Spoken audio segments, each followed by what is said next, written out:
Hai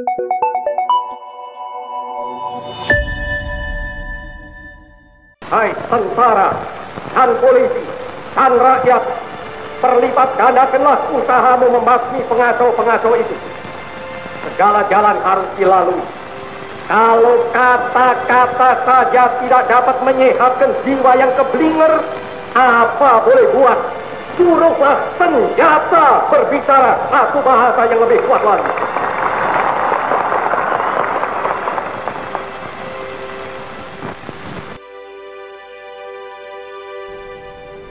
Tahun 1945, dunia dilanda kekacauan besar.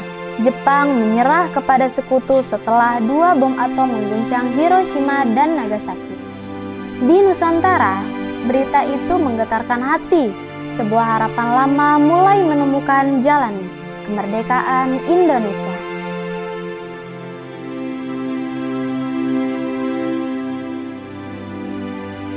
Malam itu aku menggali di dalam ingatanku, menggali di dalam ciptaku, menggali di dalam khayalku. Apa yang terpendam di dalam bumi Indonesia ini? Namun kemerdekaan tidak datang begitu saja. Kemerdekaan adalah hasil dari puluhan tahun perjuangan, dari tumpahnya darah para pahlawan, dari suara-suara rakyat kecil yang tak pernah lelah bermimpi tentang tanah air yang merdeka.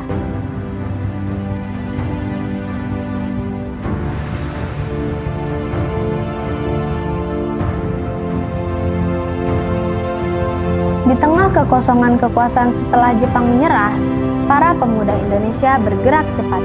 Mereka tahu ini saatnya. Tak boleh menunggu, tak boleh ditunda.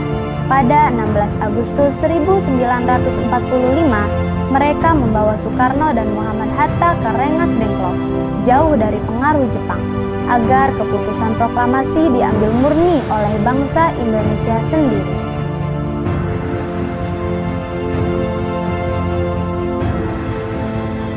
Malam itu, terjadi perdebatan sengit.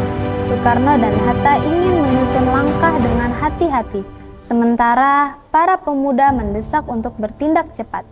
Perbedaan pandangan itu bukan perpecahan, melainkan bukti bahwa setiap jiwa, tua dan muda, sama-sama mencintai negeri ini dengan caranya sendiri.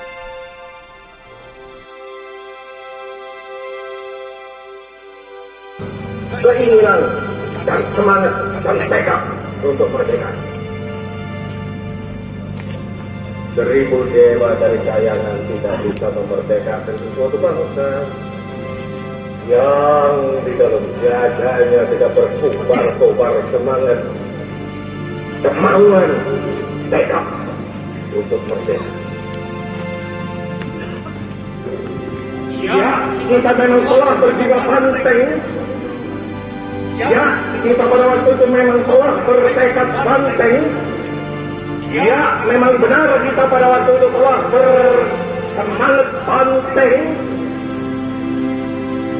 Tetapi banteng ini, saudara-saudara, memerlukan panduk. Janganlah banteng yang tidak mempunyai panduk.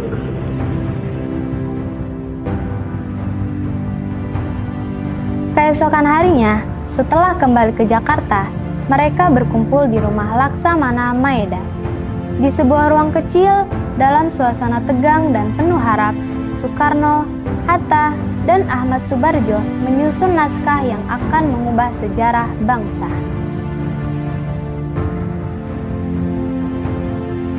Pagi itu, 17 Agustus 1945, matahari bersinar seperti biasa. Namun, di sebuah rumah sederhana di Jalan Pegangsaan Timur nomor 56, sejarah ditulis dengan suara lantang.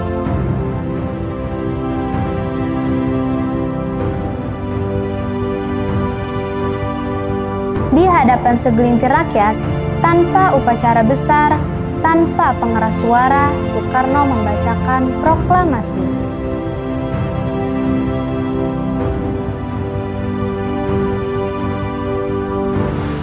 proklamasi.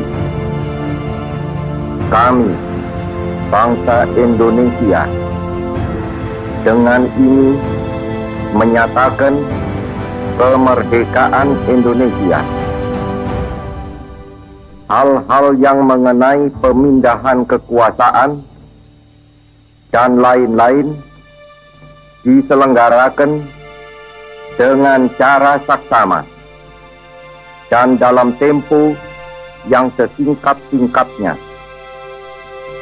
Jakarta, 17 Agustus 1945, atas nama bangsa Indonesia, Soekarno Hatta.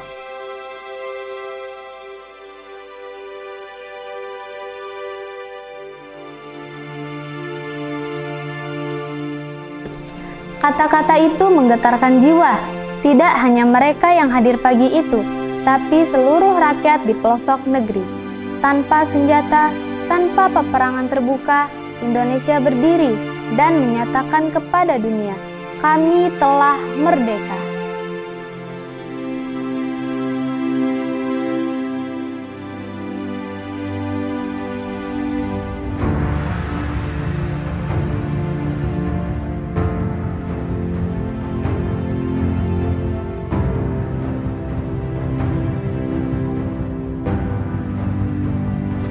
Namun, proklamasi bukan garis akhir.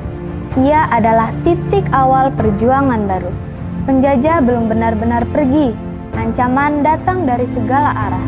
Tapi rakyat tak gentar, karena kali ini mereka berjuang bukan untuk dijajah, melainkan untuk mempertahankan kemerdekaan yang telah diproklamasikan.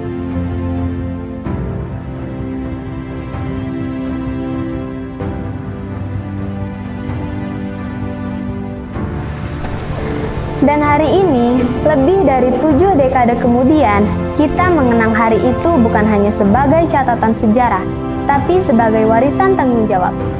Tugas kita bukan hanya menikmati kemerdekaan, tapi menjaga, mengisi, dan meneruskan semangat para pendiri bangsa.